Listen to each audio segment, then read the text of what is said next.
Bismillahirrahmanirrahim. Assalamualaikum warahmatullahi wabarakatuh. Di video kali ini akan berisi tentang jawaban UTS mata kuliah riset aksi. Sebelumnya, perkenalkan, nama saya Dalvi Sofiatul Arfah dari jurusan Pengembangan Masyarakat Islam kelas 6A. Untuk soal nomor 1 bagian A, yaitu jelaskan yang dimaksud dengan riset aksi. Riset aksi adalah penelitian yang melibatkan secara aktif semua pihak yang relevan dalam tindakan mengkaji atau menganalisis suatu permasalahan yang sedang berlangsung dalam rangka merubah ke arah yang lebih baik. Kemudian untuk soal nomor 1 bagian B, yaitu jelaskan yang dimaksud dengan fasilitator. Fasilitator adalah seorang atau sekelompok yang membantu kelompok lain dalam menentukan tujuan bersama dan membantu mereka membuat rencana dalam mencapai tujuan tersebut tanpa mengambil posisi di lingkungan tersebut. Kemudian soal nomor 1 bagian C, yaitu jelaskan yang dimaksud dengan partisipan. Partisipan adalah pengambilan bagian atau keterlibatan dari seseorang atau masyarakat berupa dukungan baik tenaga, pikiran, materi atau tanggung jawab atas keputusan yang mereka ambil demi tercapainya tujuan tersebut. Kemudian soal nomor 1 bagian D, yaitu jelaskan yang dimaksud dengan pilar pemberdayaan. Pilar pemberdayaan adalah sebuah tumpuan atau penggerak dalam proses pemberdayaan dan merupakan hal mendasar yang mendorong pengendalian proses pemberdayaan tersebut. Selanjutnya soal nomor 2, yaitu mengapa dalam mempelajari riset aksi harus subjek-subjek. Karena pada prakteknya riset aksi akan mengalami atau melewati tahapan-tahapan dan juga karakter-karakter masyarakat yang heterogen dan berbeda. Maka apabila tidak menguasai subjek-subjek tersebut, bisa jadi dalam proses pencapaian tujuannya akan terhambat. Kemudian soal nomor 3, yaitu jelaskan 3 teknik dari 8 teknik fasilitasi. Nah, untuk teknik yang pertama yaitu pembuatan peta atau mapping dengan cara berkumpul atau meminta warga menuliskan poin-poin tujuan mereka beserta hambatan dan rintangan yang masih belum terselesaikan.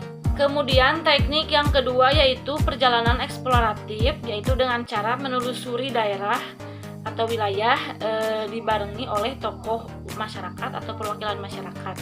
Nah, bertujuan untuk mengetahui secara langsung kondisi wilayah tersebut dan menggali informasi lain ketika di lapangan. Kemudian tahapan yang ketiga yaitu transek, penelusuran lapangan, yaitu menggali informasi melalui turun langsung ke lapangan tetapi melalui rute yang telah ditentukan pada saat diskusi atau yang telah disepakati atau sesuai arahan. Kemudian soal nomor 4 yaitu mengapa dalam riset aksi harus menggunakan siklus dan jelaskan kembali siklus riset aksi dari Sisdamas.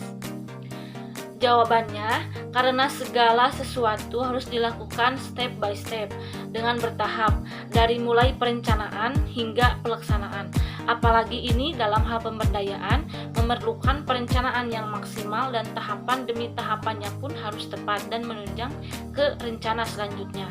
Nah, untuk tahapan pertama yaitu sosialisasi awal yang dilaksanakan pada pertemuan formal pertama dengan warga.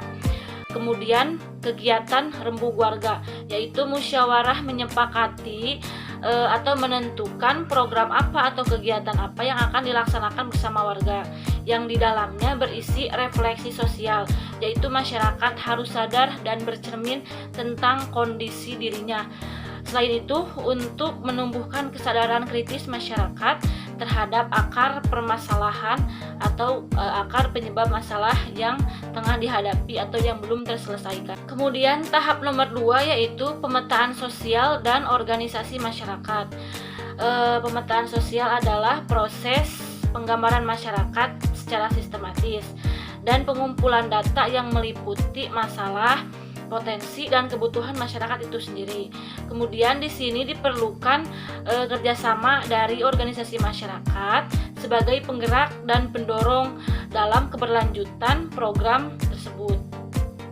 Kemudian tahap nomor 3 yaitu perencanaan partisipatif, yang di dalamnya berisi persoalan-persoalan sosial serta rencana-rencana tahunan atau tujuan pemberdayaan, meliputi langkah-langkah yang akan dilaksanakan baik dalam jangka pendek maupun jangka panjang. Kemudian tahapan yang terakhir yaitu pelaksanaan kegiatan dan MONEP, yang di dalamnya berisi pembagian tugas pada tim pelaksana dan tim pengawas, kemudian sosialisasi kegiatan, membentuk organisasi, serta menyusun rencana tindak lanjut. Kemudian setelah itu baru diadakan MONEP, yaitu memaparkan laporan dari tim pelaksana dan tim pengawas, kemudian menyusun langkah tindak lanjut. Demikianlah penjelasan jawaban UTS mata kuliah riset aksi dari awal sampai akhir saya cukupkan.